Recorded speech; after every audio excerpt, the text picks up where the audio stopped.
Hi everyone, in this lecture and the next one we'll discuss vertebrate development, beginning with the development of amphibians, which are among the easiest group of vertebrates to study.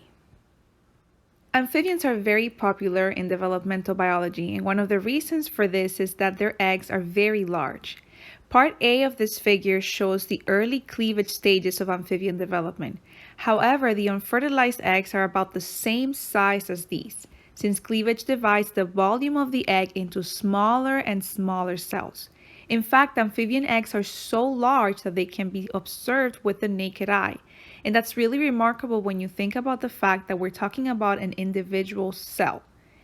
Another reason for the popularity of amphibians is that their development happens relatively quickly and can be observed in the laboratory since the eggs develop outside of the body of the organism. Another characteristic of amphibian eggs is that they lack an amnion, so amphibians are anamniotic vertebrates. What this means is that the eggs don't have a source of water, so they can be laid on dry land and have to be laid in water to prevent desiccation. Despite not being anamniotic vertebrates like mammals, amphibians and mammals do share some common characteristics to specify the axis of the body.